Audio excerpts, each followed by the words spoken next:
નમસ્કાર મિત્રો, સ્વાગત છે આપણી યુટ્યુબ ચેનલ વર્ક ઇન્ડિયા નોલેજના એક નવા વિડીયોમાં. તો ઘણા મિત્રોની કમેન્ટો આવતી હતી કે ડોક્યુમેન્ટ માટે કયા કયા પીએસઆઈ અને એલઆરડી ના કયા કયા ડોક્યુમેન્ટ જોઈશે, બંનેમાં શું અલગ અલગ કો ડોક્યુમેન્ટ જોઈશે.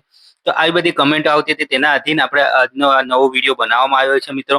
તો વિડીયોમાં આગળ પણ માહિતી ડોક્યુમેન્ટ માટે મિત્રો આપી જ હતી, પણ ઘણા મિત્રોની કમેન્ટ આવે છે કે પીએસઆઈ માટે શું અલગ જોઈશે ડોક્યુમેન્ટ અને એલઆરડી માટે શું અલગ ડોક્યુમેન્ટ જોઈશે. તો બંને માટે કયા કયા ડોક્યુમેન્ટ જોઈશે અને નવા ડોક્યુમેન્ટ કયા છે એના પણ આજનો થોડોક નવો વિડીયો અપલોડ કરવામાં આવે છે. તો આ વિડીયો ખાસ જોજો મિત્રો, કે કયા કયા નવા ડોક્યુમેન્ટ ઉમેરાયા છે અને ખાસ મિત્રો કે ડોક્યુમેન્ટ માટે કયા નવા ડોક્યુમેન્ટ છે અને ખાસ તમારે કયા ડોક્યુમેન્ટ તૈયાર રાખવાના છે અને પોલીસ ભરતીની પ્રક્રિયા થઈ ગયા પછી કયા ડોક્યુમેન્ટ તૈયાર રાખવાના છે એ તેના વિશે આજના વિડીયોમાં આપણે વાત કરવાના છીએ. તો જે પણ મિત્રો આપણી યુટ્યુબ ચેનલ પર જે નવા જોડાયા છે એ મિત્રોને ખાસ વિનંતી કે આપણી યુટ્યુબ ચેનલ વર્ક ઇન્ડિયા નોલેજને અત્યારે સબસ્ક્રાઇબ કરી દો અને આવનાર પોલીસ ભરતીની તમામ માહિતી માટે હાલ સબસ્ક્રાઇબ કરીને બેલ આઇકનને ઓન કરી દો. જો તમને આ વિડીયોમાં માહિતી ગમે મિત્રો તો વિડીયોને લાઈક કરવાનું ભૂલતા નહીં. તો મિત્રો જોઈએ આપણે કે કયા કયા ડોક્યુમેન્ટ જોઈએ છે, નવા ડોક્યુમેન્ટ કયા ઉમેરાયા છે, અને આટલું તૈયાર રાખજો મિત્રો, કેમ કે પછી પાછળ તમને તકલીફ ના પડે તેના માટે આપણે આ વિડીયો એટલા માટે જ બનાવવામાં આવ્યો છે. ખાસ કરીને જે પણ નવા મિત્રો જોડાય છે એ મિત્રોને ખાસ કરીને એ કહેવાનું હતું કે મેરિટ બાબતે કોઈને કોઈ પ્રશ્ન હોય તો એની ચિંતા કરવાની નહીં. અત્યારે ટૂંક સમયમાં ફાઇનલ આન્સર કી આવી જવાની છે, અને ફાઇનલ આન્સર કી આવી જશે એટલે પછી આપણે કેટેગરી વાઇઝ કેટલું મેરિટ રહેવાનું છે ચોક્કસપણે ફાઇનલ મેરિટ લિસ્ટ આપણે આપી દેશું, એટલે એની પણ ચિંતા કરતા નહીં મિત્રો.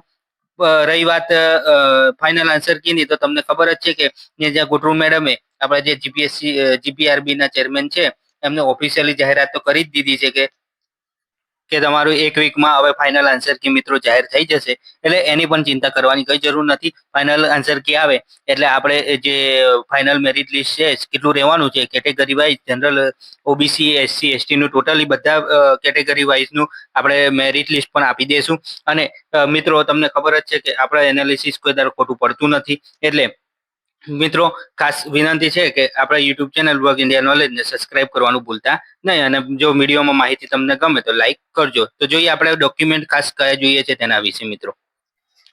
તો મિત્રો તમે અહીંયા જોઈ શકો છો કે જે પણ મિત્રોના છે ને એલઆરડી અને પીએસઆઈમાં સારા માર્ક થતા હોય એમને આ નીચે પ્રમાણે ડોક્યુમેન્ટ તૈયાર રાખવાના છે, બરાબર મિત્રો. તો આ ઉપરાંત ઉપરાંત બીજા પણ ડોક્યુમેન્ટ જોઈશે એ આપણે કેટેગરી પ્રમાણે અલગ અલગ હશે, એ જે ડોક્યુમેન્ટની એસઓપી આવે ને ત્યારે કરી લેવાના, બરાબર.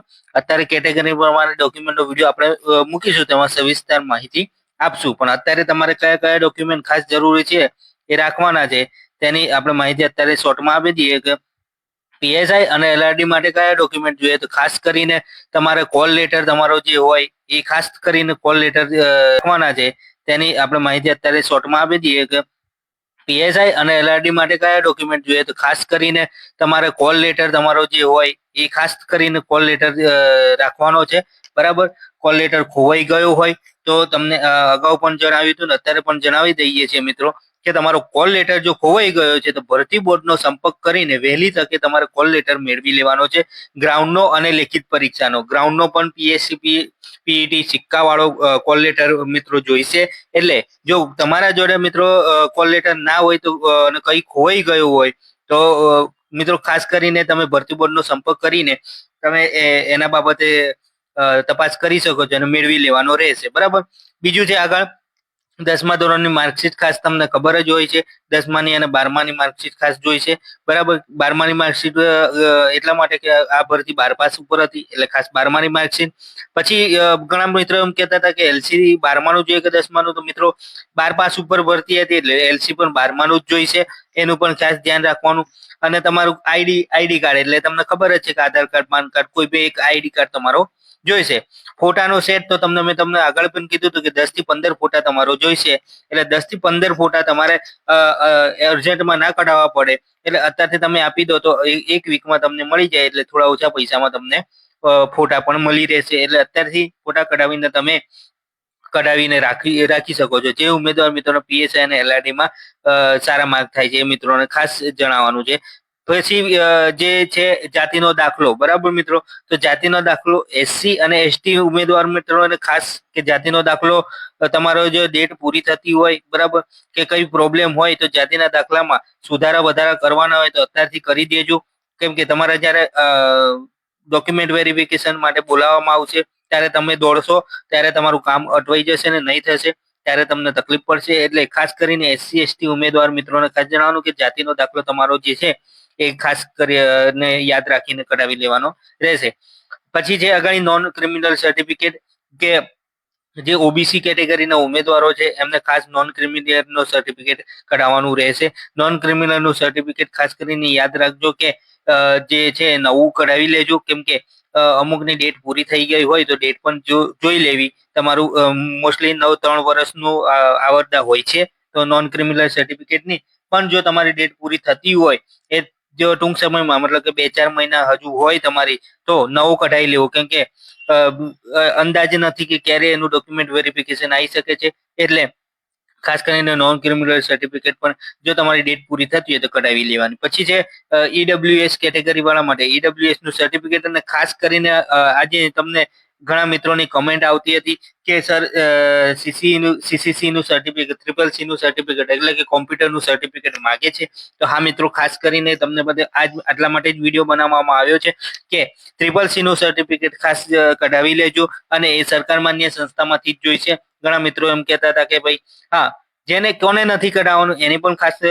માહિતી આપી દઈએ મિત્રો આપણે કે જે ઉમેદવારના 10મા 12મામાં, બરાબર, જે ઉમેદવારના 10મા 12મા કાં તો 12મામાં તમારો કોમ્પ્યુટર વિષય હોય ને એ ઉમેદવાર મિત્રોને નહીં કઢાવે તો ચાલશે. પણ જે ઉમેદવારનો કોમ્પ્યુટર વિષય નહોતો, બરાબર, એ ઉમેદવારને સરકાર માન્ય સંસ્થામાંથી કઢાવવાનું રહેશે. બરાબર, એટલે આ યાદ રાખજો, બરાબર, કે સરકાર માન્ય સંસ્થામાંથી તમારે ટ્રિપલ સી નું સર્ટિફિકેટ કઢાવી લેવાનું રહેશે. બીજી આગળ વાત કરીએ, તમને ખાસ જણાવવાનું હતું કે મિત્રો હવે નવી પોલીસ ભરતી આવી રહી છે, બરાબર. હવે નવી પોલીસ ભરતી આવી રહી છે તો નવી પોલીસ ભરતીના ઉમેદવારના મતે તમને પરીક્ષા પદ્ધતિમાં શું બદલાવ છો તો તમારું મંતવ્ય નીચે કમેન્ટમાં જણાવજો. વિનંતી છે જેથી આવતાની જે નવી ભરતી આવે એમાં આપણે સરકારશ્રીને રજૂઆત કરી શકીએ.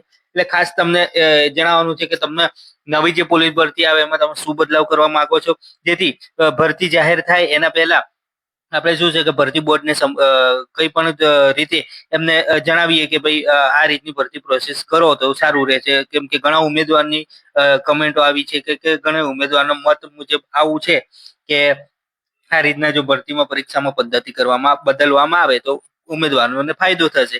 અત્યારે આપણે જોયું કે 40-40% ગુણોત્તર એક એડ કરી દેવામાં આવ્યો છે.